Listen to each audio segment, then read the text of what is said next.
Monday afternoon, Detective Bowie gets a call from Michelle Gustafson. Michelle is Josh Fulgham's sister. Michelle says, "Hey, Emilia just called me and she wants to talk." Josh's sister and Josh's family were in the position that, you know, they knew that he was involved. He, you know, after he confessed, he told them he was involved. But they also believed that Emilia Carr was a part of it. And the fact that she didn't get arrested, I think, was kind of grated on them, that they couldn't understand that part of it. And Michelle was willing to go to Emilia and talk to Emilia about what had happened. We asked her if she was willing to help us catch Emilia by recording their conversations. And when she agreed, we placed recording items in her car so that we could hear what they were saying live. We can hear you. When this is done, can I go home and puke? Stick your head out the door and puke whenever you need to. Okay. What are you going to say if you have an emergency? Bobo. Bobo, bobo, bobo. Okay. The totality of the case with Emilia was riding on her conversation with Michelle. Because at that point we had nothing. We only had what Josh had told us her involvement was, but we needed a little bit more, and we needed that directly from her. We drove to a place near Emilia's house, and then we watched as Michelle picked Emilia up. It's just a mess, Emilia. I mean, it's breaking my heart. He shouldn't be in there, and I'm telling you right now. I want the true story from you. You got to tell me the truth so I can help you and Josh. Emilia tried her best to get involved in the investigation as much as possible so that she can find out actually what we know and how she can kind of wiggle her way out of it based off of what we knew. What else did he tell you, Michelle? Man, please tell me your side. What did he tell you? And did he tell you ever recorded phones? No. Michelle and Emilia had driven around this large building here, and they were parked just on the other side in the park area.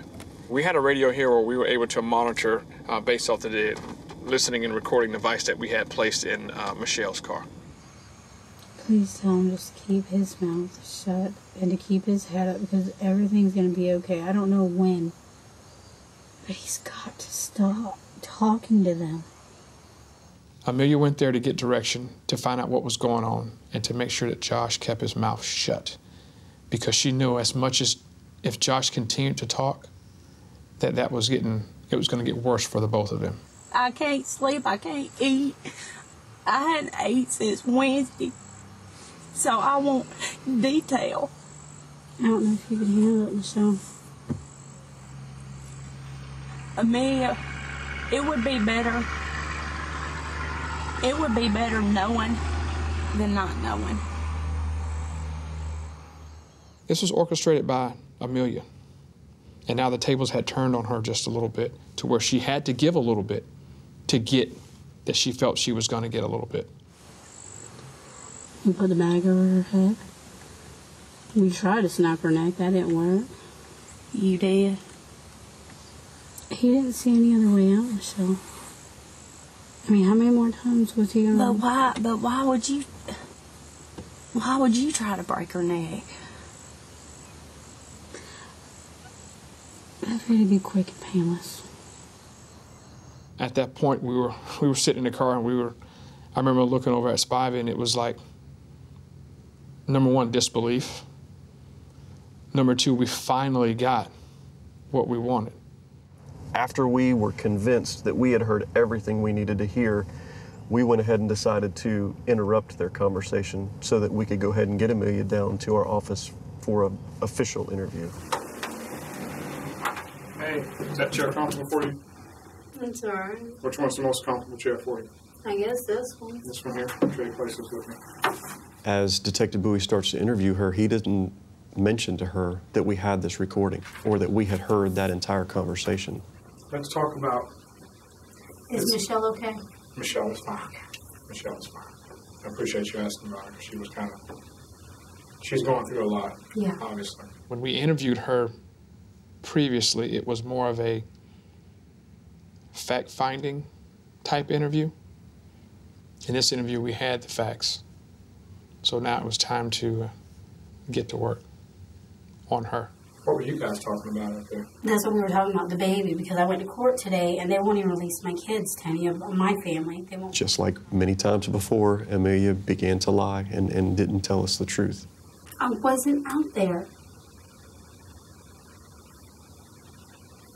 I think it's time for we open Pandora's box, at least from our end. And you need to do it on the record.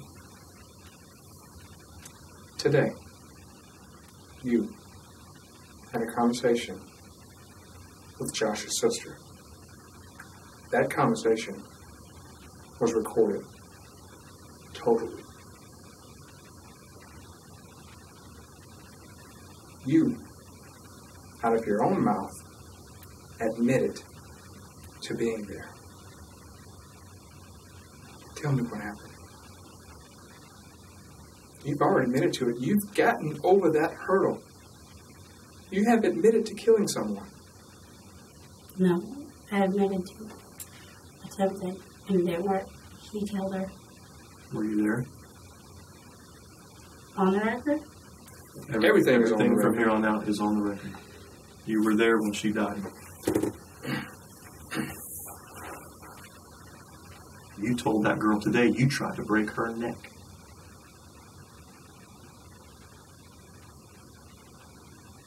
Is that right? Then if you have something to say that's not the same as what Josh said, excuse me. Now's the time. Don't give us that respect. Don't nod. Is that right? We have it on tape. Is that right? I'm not talking to you in sign language. I know. I'm talking to you person to person, respectively. I don't want to assume that you nodded your head, but is that right that you were there with Josh when Heather took her last breath?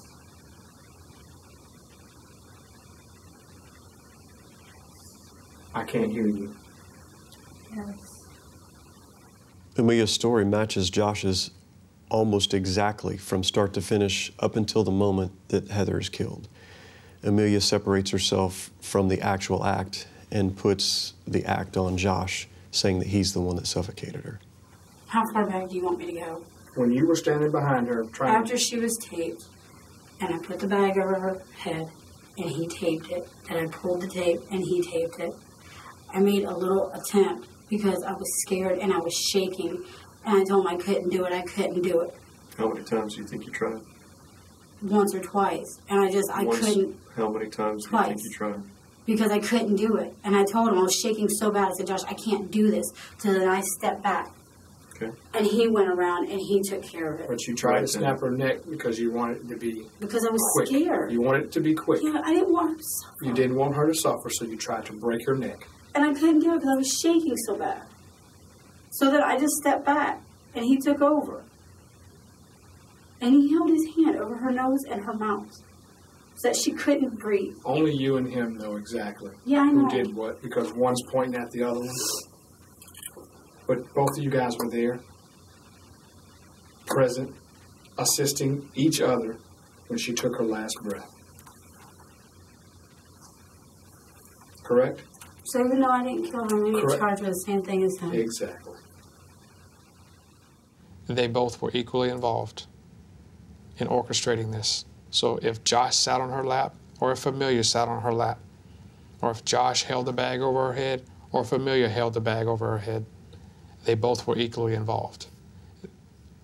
They both could have stopped this.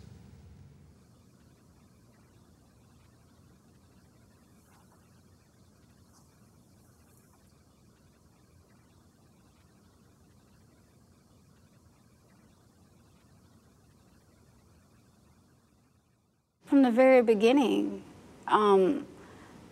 Sergeant Spivey kind of played off the fact that his wife had been my teacher. So he kind of used that as a way to, hey, you know, you can trust me, I can help you out. And there were several times, actually, that they would pull me off into another room where there weren't cameras, in their offices and things like that and talk to me and tell me, hey, if you don't help us out, if you don't do something, you're gonna go down for something you didn't do. So we need you to come up with something so that we can get him. And see, that's what they kept telling me, is that they wanted him. They wanted him at any cost, and if they had to use me to get him, they were gonna use me to get him. So they would feed me information, I would get little tidbits, and they would tell me what he was saying, and I would try to put it all together. So if I had a story that would line up with Josh's, I could give them what they wanted so I'd get my kids and go home. Nothing that I nor Lieutenant Spivey did during the course of this investigation manipulated her in any way for her to give a false confession. I think she had been worn down to the point where whatever you want me to say so I can get my kids back and go home, I will tell you. I will tell you anything. If you tell me to say that there are pink elephants flying around this room, I will tell them that. You know, one of the things that's difficult for you to deal with now, I'm sure, is that you said that you snapped Heather's neck. Because that's what was told to me. That's what I was told he was saying. Did you go into the trailer and find Heather there? No. No. I didn't know anything. I had never been back there. I knew nothing. That is absolutely false. She only knew the details of the crime because she was involved. Quite frankly, if you confess to a crime and you give details of that crime, what other defense do you have? It must have been a false confession if you're going to plead not guilty. So that's just the only option she's got left. She was very conniving in what she did. She had a motive, she had a reason, and her downfall was thinking that she was smarter than everybody else. I mean, she was a smart woman, but she hadn't typically dealt with other people that were as smart or smarter than she was. She still points to blame at someone else. I personally don't understand why. Is she this cold-hearted person that she displays? Is that deep down inside of her? Part of me thinks yes. I don't have an answer to why. She just won't tell the truth. Maybe that's something that she would have to take to her grave. Did you kill her then? Everybody asked me that. No, I didn't kill Heather. I didn't have any reason to. I didn't want her dead. She was my friend. And I wish she was here. I miss her. She's one of the few people who can actually understood, you know, the struggle of loving your kids and trying to survive even in a bad relationship. She tried so hard.